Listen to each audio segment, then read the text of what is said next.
You might think pirates spent most of their time fighting enemies and hunting treasure, but their most dangerous battles weren't against Spanish galleons or Royal Navy ships. They were against their own crew members. Let me tell you something shocking about pirate life. Betrayal was so common that pirates developed an entire secret code system to warn each other about traitors without anyone knowing. Let me blow your mind about pirate crews in the 1700s. Ships could carry enough weapons to sink a fleet and enough gold to buy a small country. But the thing that sank more pirate ships than naval battles? Their own crew members selling them out for bounty money. The average pirate crew had at least 3 to 4 potential traitors at any given time, just waiting for the right moment to turn their captain over to authorities. Do the math: for a crew of 50 pirates, that meant you couldn't trust one in every 10 people watching your back. No wonder paranoia was more valuable than gold sometimes. Here's where things get absolutely mind-blowing and kind of terrifying.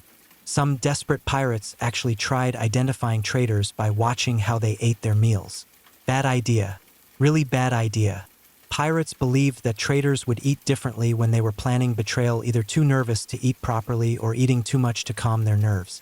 This led to the most awkward dinner situations you can imagine, with everyone watching everyone else chew their hardtack and trying to decode secret messages in table manners. I once read about a pirate ship where the captain became so paranoid about eating behavior that he accused his cook of being a traitor because the man served the stew too enthusiastically. Spoiler alert: the cook wasn't a traitor. He was just happy they finally had fresh meat instead of moldy biscuits, and the captain's paranoia almost caused a mutiny over soup. Now you'd think someone would have come up with a better system for detecting betrayal, but remember, this was long before lie detector tests or background checks.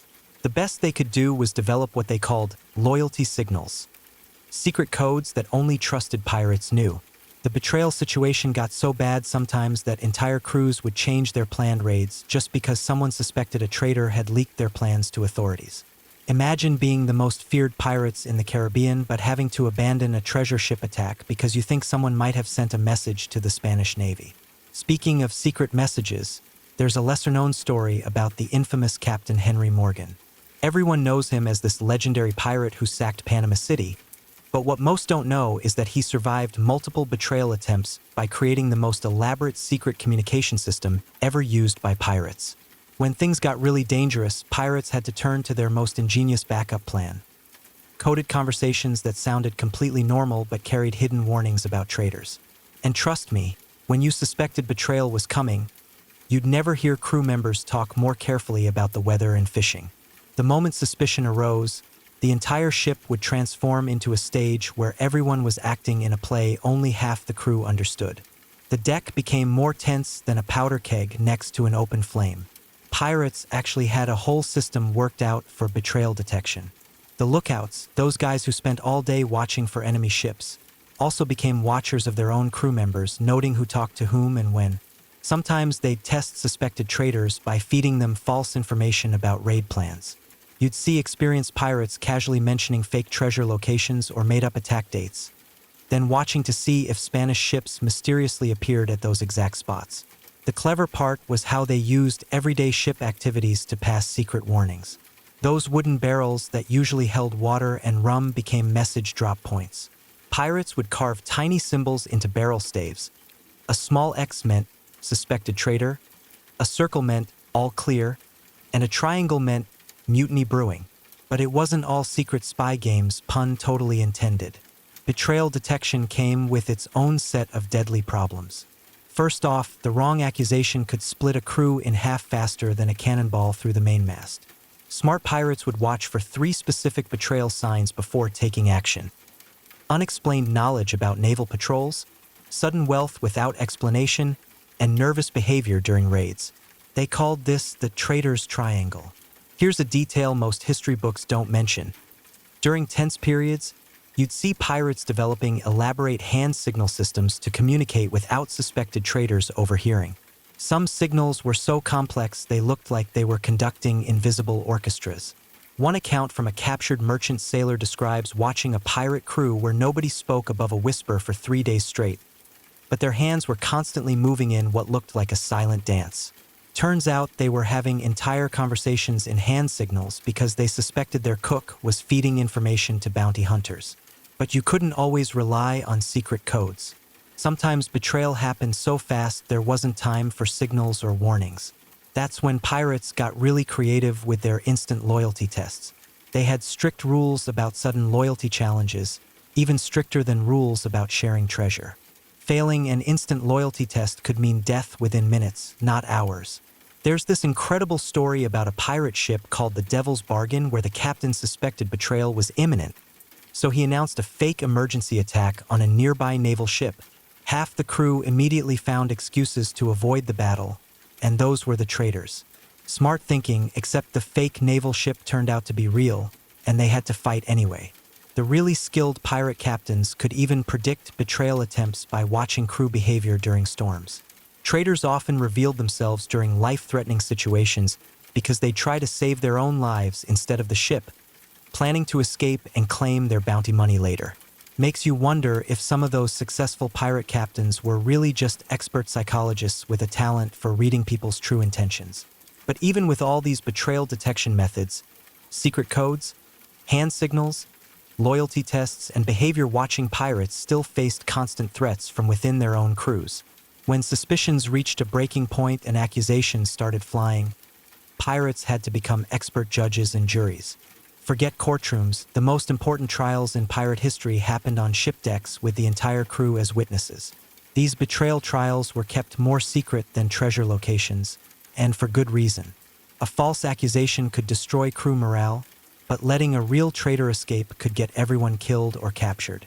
The first rule of pirate justice was evidence gathering. Sounds civilized, right?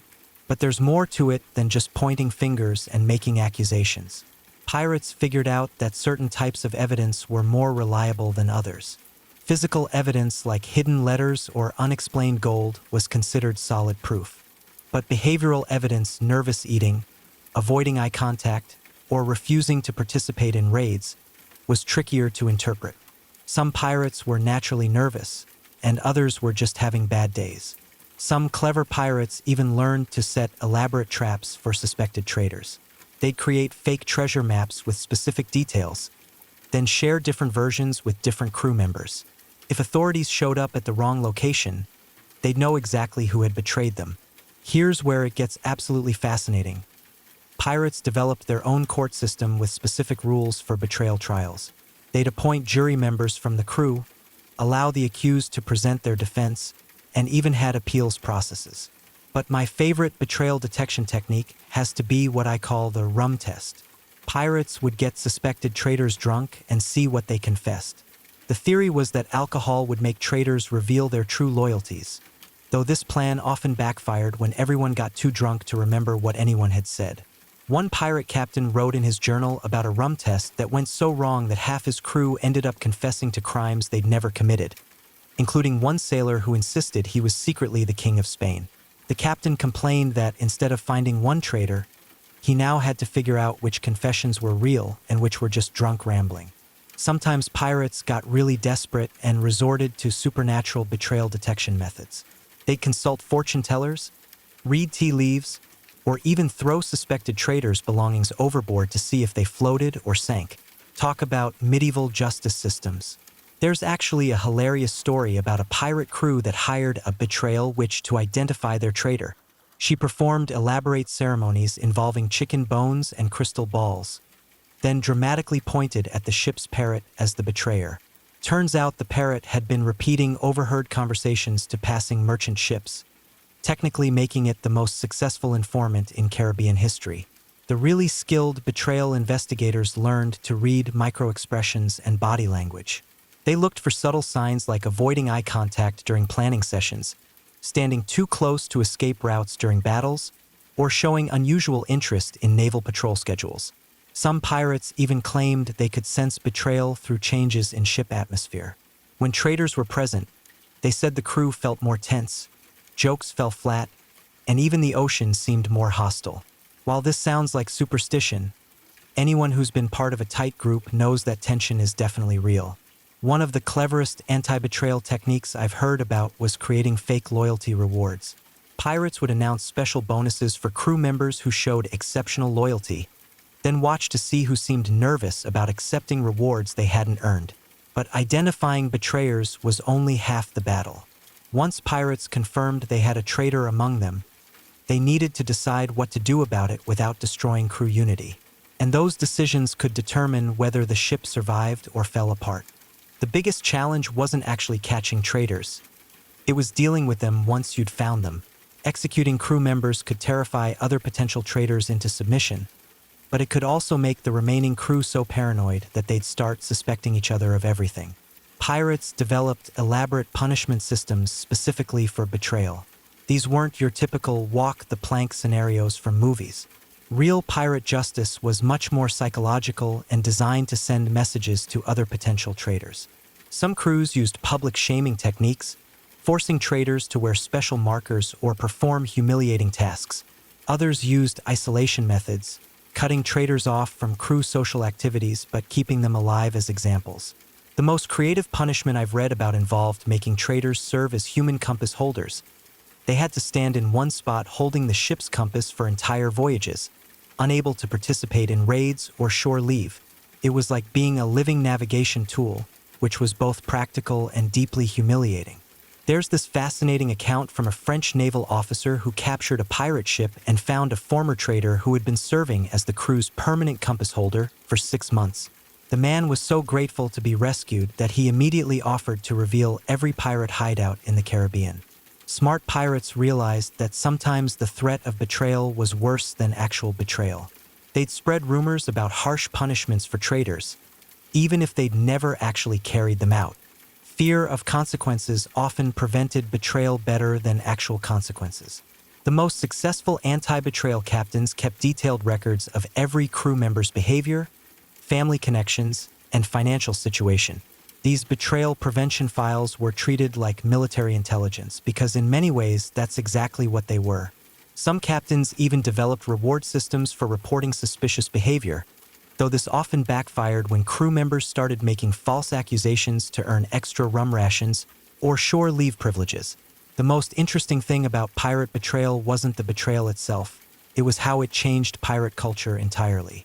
Having constant betrayal threats became such a big part of pirate life that they actually structured their entire social system around preventing it. You didn't share important information until after loyalty was proven, and you definitely didn't plan major raids until everyone had passed multiple trust tests. Even simple conversations became carefully calculated exchanges where every word mattered. There's this amazing detail from a Spanish prisoner who spent months on a pirate ship. He wrote that pirates had developed such sophisticated anti-betrayal systems that they actually trusted each other more than most legitimate naval crews trusted their officers. But even with all these methods, secret codes, loyalty tests, betrayal trials, punishment systems, and trust-building techniques, pirates still struggled with the fundamental problem of human nature. When enough money is involved, almost anyone can become a traitor. And that's what made successful pirate crews so remarkable. With nothing but shared danger, mutual dependence, and carefully developed trust systems, they managed to work together long enough to become legends. Because in the end, the most successful pirates weren't the ones with the biggest ships or the most treasure. They were the ones who figured out how to keep their crews loyal when betrayal was always just one conversation away.